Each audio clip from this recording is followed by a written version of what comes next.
Je te maudis, toi, cette femme, que je ne vais pas citer le nom. Tu as tué ma femme, maman Blanche. Je ne vais pas citer ton nom, mais tout le monde va comprendre de qui je parle. Façon, moi, Marcelo, je te hais. Idiote que tu es. Tu fais la publicité de BBL sur les réseaux sociaux. Et tu as aussi séduit ma femme.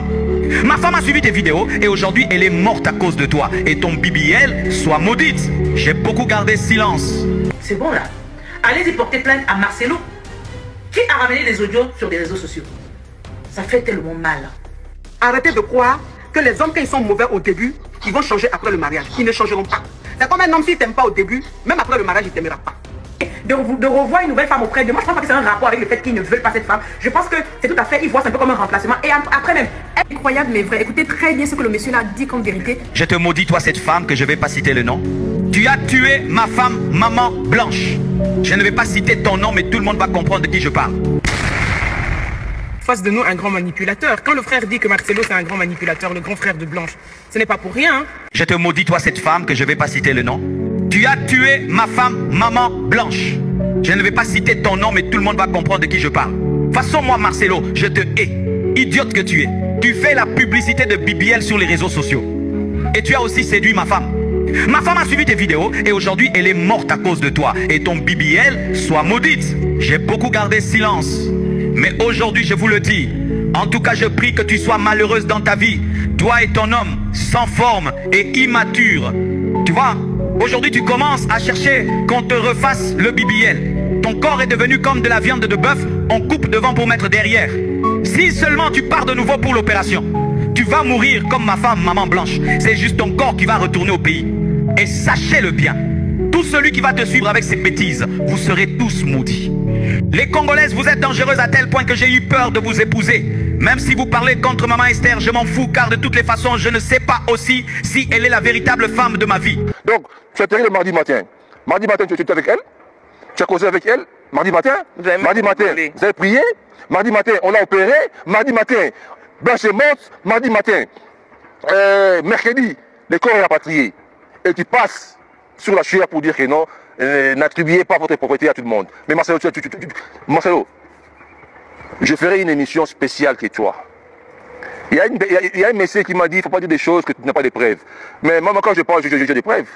Il y a une fille qui est passée il y a 2-3 semaines passées pour dire que non, si vous avez les audios, balancez. Je balançais les audios. La fille là, elle ne parle plus. Elle ne passe plus dans les médias pour me contredire. Donc, c'est ça des audios, il y en a plusieurs. Il y en a plusieurs, je vous rassure qu'il y en a plusieurs. Plusieurs. Il y en a plusieurs. Blanche a vécu de violences conjugales d'une manière impossible. Hein? Blanche a vécu des violences conjugales d'une manière impossible. Oui, c'est vrai, vous me direz que dans tous les couples, il y a des problèmes. Je ne refuse pas. Mais il y a des choses impossibles. Il y a des choses impossibles. Il y a des choses qu'on ne peut pas se permettre de faire. De faire. Et surtout quand on est un homme de Dieu, soi-disant. Vraiment, moi, je préfère travailler avec des gens qui veulent m'accompagner dans ce démarche. Et puis, c'est ça.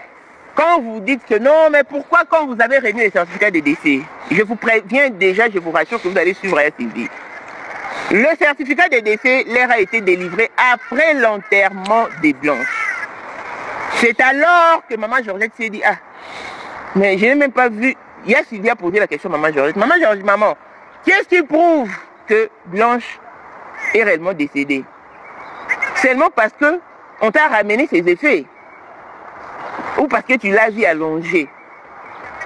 Demande à Marcelo de fournir son certificat de décès. C'est ça. C'est alors que le pasteur Marcelo a transféré ses certificats de décès via le WhatsApp de maman Georgette et lui a demandé de dire à Adi, Adi c'est le fils de la Sylvie. Il sait comment faire pour imprimer.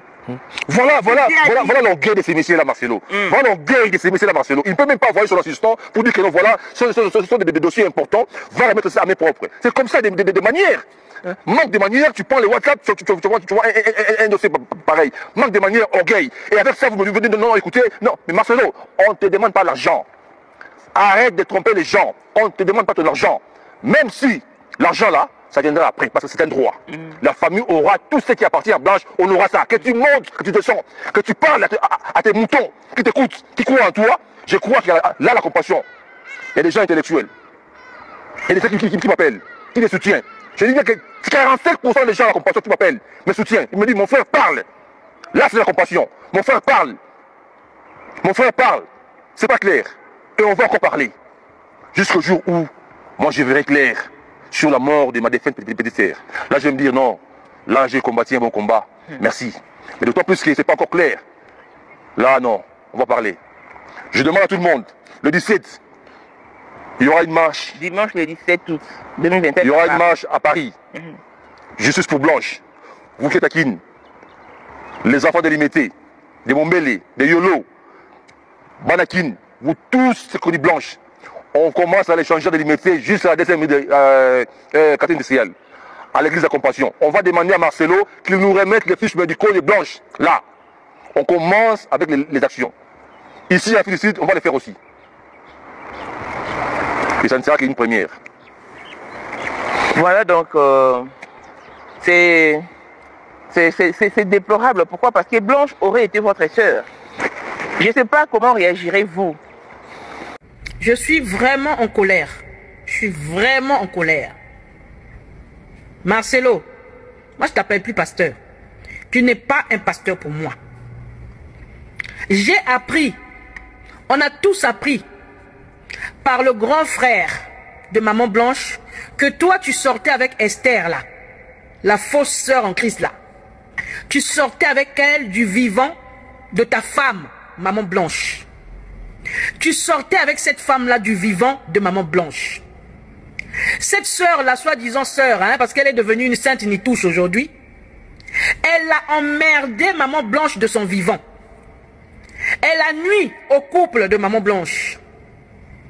Aujourd'hui, tu veux faire croire au monde entier que cette femme-là, tu l'as connue il n'y a pas très longtemps, on te l'a présentée. Hein? Pasteur Marcelo. Faux pasteur Marcelo. C'est une honte. C'est une honte. Comment ta femme, soit disant que tu l'aimes, soit disant que tu l'adores, soit disant... Or, elle était en train de te couvrir. C'est elle qui te couvrait. Elle couvrait tes infidélités. Elle couvrait. Elle te couvrait. Elle t'a couvert pendant des années. Cette femme-là. Regardez comment elle a terminé sa vie. Regardez comment elle a terminé sa vie. Pasteur Marcelo. Toi, tu penses que nous, on est bêtes. Tu penses que... En fait, ce sont tes fidèles qui sont des cons. Tes fidèles qui sont bêtes. Nous, on n'est pas bêtes. Tu as déjà vu une femme qu'on a rencontrée 2 mois après on l'épouse? Hein? Toi, tu nous as dit ici là que les fiançailles ne peuvent pas faire moins de 6 mois. Donc, ça veut dire que toi... En plus, tu dis aux gens qu'il faut passer à l'acte avant le mariage.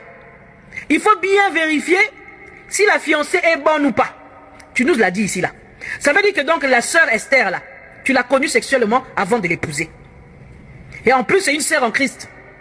Donc Jésus-Christ vous a dit, il faut d'abord coucher ensemble avant de vous marier. Ça c'est la parole de Dieu. La même parole là que tu viens embrouiller les gens. Cette femme là, c'était ta maîtresse.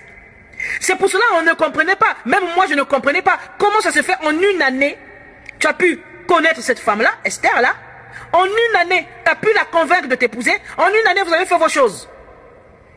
Or la relation avait commencé depuis, avant même que ta femme ne meure.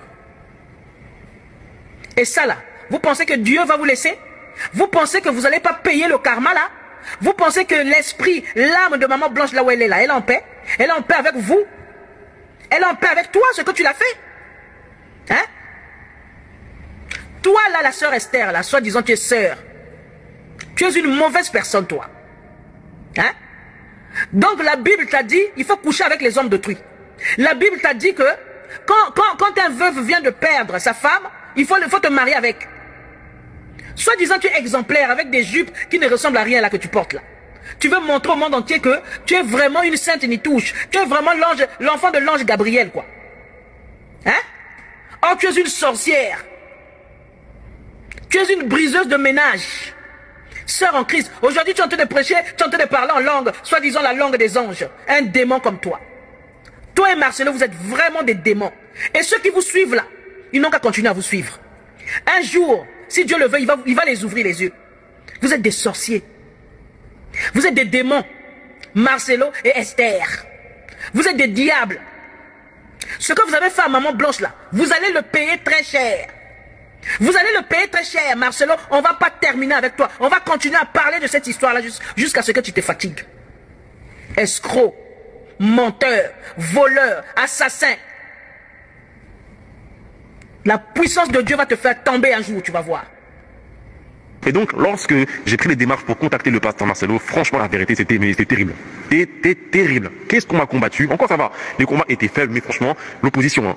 On m'a combattu. Donc, je contacte une personne.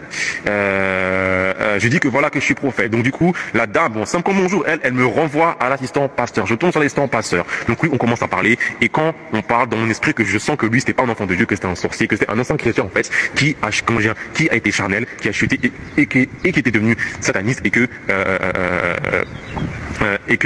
attends, je te chasse, qui est sataniste et que il faisait tout pour faire chuter pasteur Marcelo avec ses 90% de sorciers dans la compassion qui voulaient le faire chuter.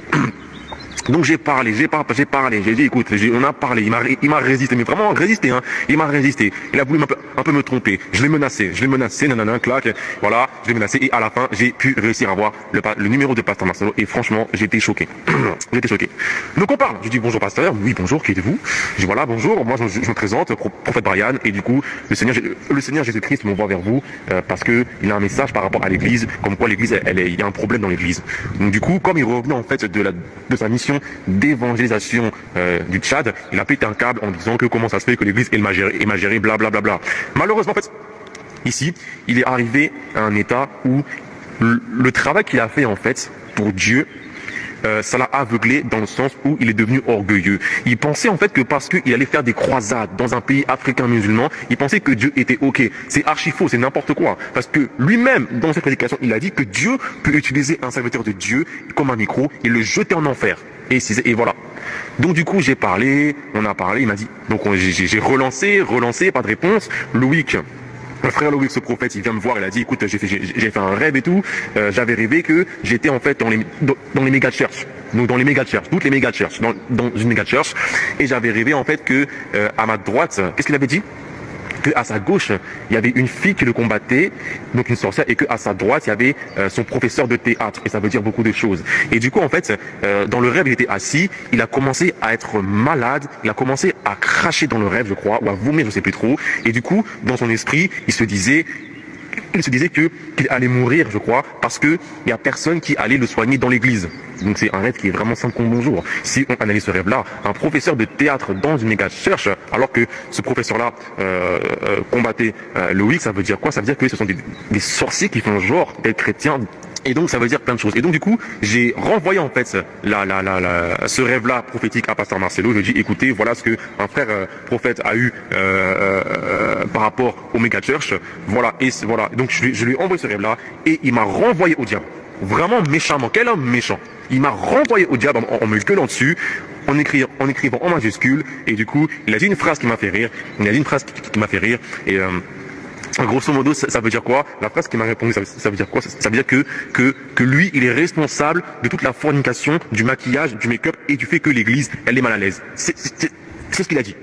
Il a dit une phrase, quand la phrase, vous la lisez, la phrase, j'ai oublié ce qu'il a dit, clairement, mais moi, ce que j'ai retenu, c'est que, en gros, je suis responsable de ça. Voilà. Donc ça, c'était avant qu'ils se sont ouverts, en fait. Spécialement, c'est là que j'ai vu en fait l'aura noire et que pasteur Marcelo, qui était loin de Dieu, le serviteur de Dieu, est devenu un serviteur de Satan. J'ai vu la force des ténèbres sur lui. Je répète, ceux qui sont nouveaux sur la chaîne Sainteté et Prophétie, je dis que j'ai une technique que Dieu m'a révélée, que j'enseigne pour voir en fait les auras. Et j'ai vu que voilà, maintenant ça y est, pasteur Marcelo, il a rejoint le crew. Quelle bande d'imbéciles. Tous les gens à la compassion qui étaient sorciers ont fait la fête, ça y est, c'est bon. Et du coup, voilà, maintenant, pasteur Marcelo, c'est un des leurs. Voilà. Et du coup, depuis ce jour, il me combat. Voilà. Il me combat. Mais il est condamné. Je répète, il me combat et il est condamné. Maintenant, sorcier. Et le pire, c'est que lorsque Marcelo était homme de Dieu, était pasteur, serviteur de Dieu, je ne sais pas combien de fois sa femme l'a trompé, je ne sais pas combien de fois sa femme a fait adultère avec d'autres pasteurs dans notre église, avec d'autres gens, avec d'autres diacres. Je ne sais pas combien de fois elle a trompé son mari. Et là maintenant, parce que maintenant, Là maintenant, comme il est devenu, comment dire, occultiste sorcier, tout va bien. Voilà. Ce qui veut dire qu'ils l'ont humilié. Ils l'ont humilié. Et maintenant, comme maintenant il a chuté, c'est devenu leur poteau. C'est-à-dire que Satan a touché le roi des rois. Il a emmené sur le haut du temple. Il a dit, la parole de Dieu a dit, ils enverra tes anges pour te protéger. Attends, j'arrive, je prends le verset. Luc 4:9, la parole dit quoi? Le diable le conduisit encore à Jérusalem, le passa sur le haut du temple.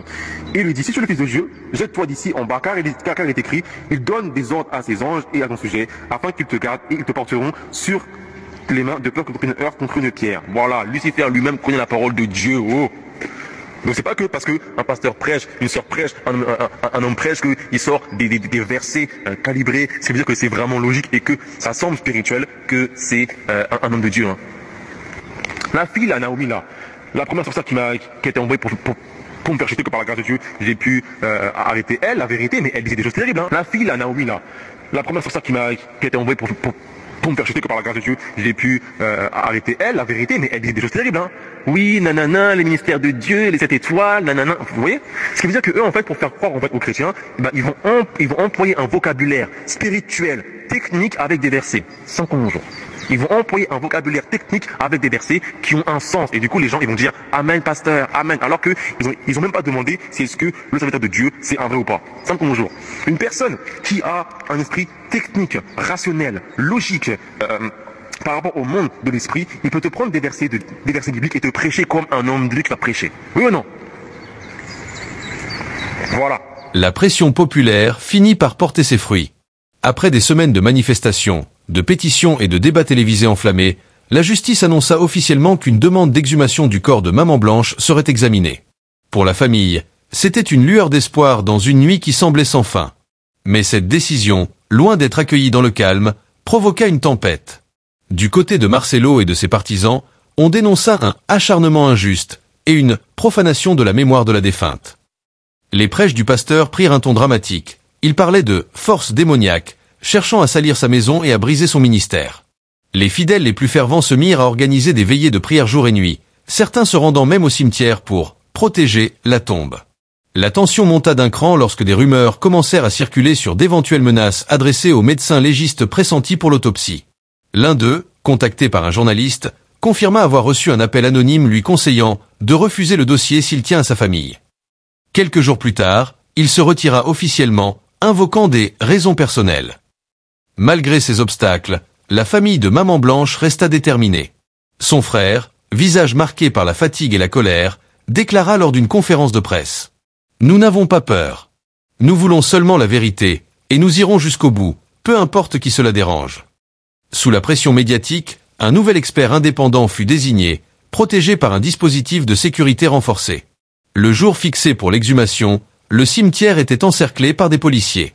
À l'extérieur, deux camps se faisaient face. D'un côté, la famille et ses soutiens, silencieux et graves. De l'autre, des fidèles du pasteur, priant à haute voix, certains les yeux pleins de larmes, d'autres lançant des regards de défi.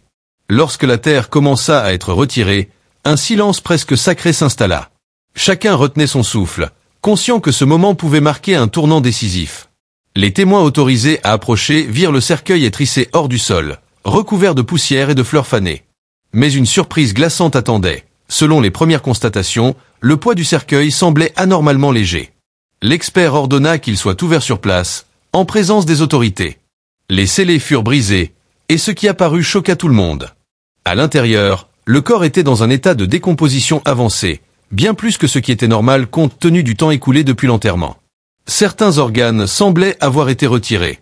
Ce constat provoqua un brouhaha parmi les témoins. La famille, effondrée, y voyait la confirmation de ses soupçons. Les partisans du pasteur, eux, tentaient de crier à la manipulation, affirmant qu'il était impossible de savoir ce qui s'était passé dans la tombe après l'enterrement. L'expert ordonna un transfert immédiat vers un laboratoire sécurisé, loin de la ville, pour éviter toute interférence. Mais sur le chemin, un autre incident survint. Un véhicule non identifié tenta d'intercepter le convoi. Il fallut l'intervention des forces de l'ordre pour le repousser. Cet acte ne fit qu'ajouter à l'impression que quelqu'un, quelque part, était prêt à tout pour empêcher que la vérité ne soit révélée. Les jours qui suivirent la révélation du rapport d'autopsie furent marqués par un mélange de colère, de peur et d'attente insoutenable. Dans les rues, les conversations n'avaient qu'un seul sujet, la mort de Maman Blanche. Dans les marchés, dans les taxis, dans les files d'attente des banques, chacun avait son avis, sa théorie, ses souvenirs. Certains juraient avoir toujours ressenti quelque chose d'étrange autour de Marcelo. D'autres, plus prudents, demandaient qu'on laisse la justice faire son travail. Au sein de la famille de la défunte, l'atmosphère était lourde. Les visages étaient tirés, les nuits courtes, et chaque nouveau développement semblait rouvrir une plaie qui n'avait jamais eu le temps de cicatriser. Le frère de Maman Blanche, devenu malgré lui le porte-voix de cette quête de vérité, enchaînait les rendez-vous avec les avocats, les journalistes et les militants qui soutenaient leur cause. Son téléphone ne cessait de vibrer. Parfois, c'était un message d'encouragement. Parfois, c'était des insultes ou des menaces voilées. Un soir, alors qu'il rentrait chez lui après une longue réunion avec les avocats, il reçut un appel d'un numéro inconnu. La voix à l'autre bout du fil était hésitante, presque tremblante. L'homme se présenta comme un ancien membre du cercle rapproché de Marcelo. Il expliqua qu'il avait assisté à certaines réunions secrètes et qu'il savait ce qui s'était réellement passé la nuit où Maman Blanche avait perdu la vie. Sa voix trahissait une peur palpable, mais il affirma qu'il ne pouvait plus garder le silence. Ils convinrent d'un rendez-vous discret dans un lieu isolé, à l'écart des regards. Lorsque le frère de la défunte arriva, l'homme l'attendait, capuche sur la tête, un sac en bandoulière. Sans préambule, il sortit plusieurs enveloppes épaisses. À l'intérieur, il y avait des photos, des copies de documents financiers et médicaux, ainsi que des notes manuscrites. Les photos montraient des visages que le frère reconnut immédiatement. Certains étaient des proches collaborateurs du pasteur, d'autres, des hommes qu'il avait vus dans les vidéos de campagne d'évangélisation. Mais ce qui le glaça, ce furent les clichés d'une table recouverte d'objets rituels, de bougies noires, de symboles étranges dessinés à la craie. Sur l'un d'eux, on distinguait clairement un petit coffret en bois, ouvert, contenant ce qui semblait être un organe humain conservé dans un liquide sombre. L'homme expliqua que ces images avaient été prises quelques heures après la mort de Maman Blanche, dans une maison en périphérie de la ville. Selon lui, ce coffret avait ensuite été transporté à l'étranger, remis à un « contact » faisant partie d'un réseau occulte influx. Le frère de la défunte écoutait, le souffle court. Chaque mot prononcé confirmait ce qu'il redoutait depuis le début. La mort de sa sœur n'était pas un accident, mais un acte délibéré, planifié et exécuté avec une précision implacable. En quittant le rendez-vous, il savait qu'il détenait des preuves capables de faire basculer l'affaire. Mais il savait aussi qu'en les rendant publiques, il s'exposait à un danger qu'il ne pouvait ignorer. Le lendemain matin, le frère de Maman Blanche se présenta au bureau des enquêteurs, les documents soigneusement rangés dans une pochette. Il avait à peine dormi, hanté par les images de la veille et par la voix tremblante de cet ancien proche de Marcelo. Dès son arrivée, il demanda à parler directement à l'officier en charge du dossier. Dans une petite salle aux murs nus, il étala les preuves sur la table. Les enquêteurs se penchèrent sur chaque photo, chaque document. Le silence était lourd. Les clichés des objets rituels et du coffret contenant l'organe humain firent froncer les sourcils des officiers présents. Les relevés bancaires, eux, montraient des virements importants effectués exactement aux dates suspectes, vers des comptes liés à des individus déjà surveillés par les services de renseignement. L'officier responsable releva la tête et dit simplement « Monsieur, avec ce que vous nous apportez aujourd'hui, l'affaire prend un tout autre tournant. Mais vous devez savoir que cela va déclencher des réactions, et pas seulement dans le cadre judiciaire. » À peine une heure plus tard, la nouvelle de l'existence de ces preuves commença à circuler. Officiellement, personne ne confirma leur authenticité, mais dans les couloirs de la ville, dans les marchés et jusque dans les taxis, on murmurait que Marcelo venait de perdre l'immunité que son influence lui avait toujours donnée. Dans son église, ce dimanche-là, l'atmosphère était électrique. Les fidèles se pressaient comme pour assister à un moment historique. Marcelo monta sur l'estrade, mais son visage n'avait plus l'assurance habituelle. Ses yeux semblaient chercher quelque chose dans la foule, et sa voix, bien que ferme, trahissait une tension.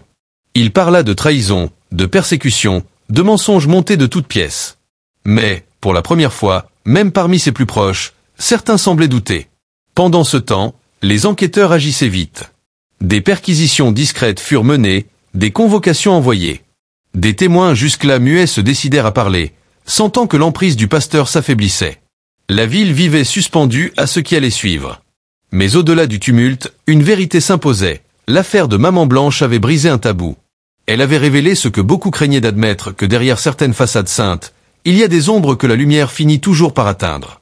Et même si le chemin vers la justice serait encore long et semé d'embûches, plus rien ne pourrait effacer ce qui avait été dévoilé. N'en croyant pas ses yeux. Dès que les preuves furent déposées entre les mains des enquêteurs, une course contre la montre s'engagea. Les documents étaient trop sensibles pour rester entreposés dans un simple bureau. Ils furent immédiatement transférés dans un coffre scellé, au sein d'un bâtiment gouvernemental placé sous haute surveillance. Mais l'information de leur existence se propagea à une vitesse fulgurante. En moins de 24 heures, Marcelo savait. Ce n'était pas un hasard. Il avait toujours eu ses informateurs, même parmi ceux qui étaient censés l'enquêter. On raconte que, cette nuit-là, il ne dormit pas. Des témoins affirmèrent avoir vu des allées et venues inhabituelles autour de sa villa, des véhicules aux vitres teintées venant et repartant dans le silence. Pendant ce temps, dans le quartier général des enquêteurs, la tension était palpable. On avait doublé la sécurité, installé des caméras supplémentaires et limité l'accès à la salle où se trouvaient les pièces à conviction. Les policiers chargés de la surveillance avaient reçu des consignes claires. Pas de téléphone, pas de contact extérieur, et toute anomalie devait être signalée immédiatement. La famille de Maman Blanche, elle, oscillait entre soulagement et crainte. Soulagement, car la vérité commençait enfin à prendre forme. Crainte, car il savait que ces révélations plaçaient désormais tout le monde en danger. Le frère de la défunte reçut des appels anonymes jusque tard dans la nuit. Parfois, c'était un silence lourd à l'autre bout de la ligne. Parfois, une voix rauque qui murmurait « Vous ne savez pas dans quoi vous vous engagez. Arrêtez avant qu'il ne soit trop tard. » Les jours suivants, les enquêteurs convoquèrent plusieurs personnes mentionnées dans les documents. Parmi elles, des collaborateurs directs de Marcelo, mais aussi des noms inattendus, hommes d'affaires, responsables politiques et même un ancien médecin militaire. Les auditions se faisaient à huis clos, et aucune information ne filtrait officiellement.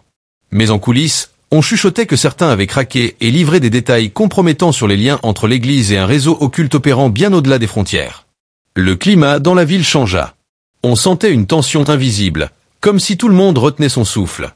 Les fidèles de Marcelo continuaient de venir au culte, mais l'enthousiasme n'était plus le même.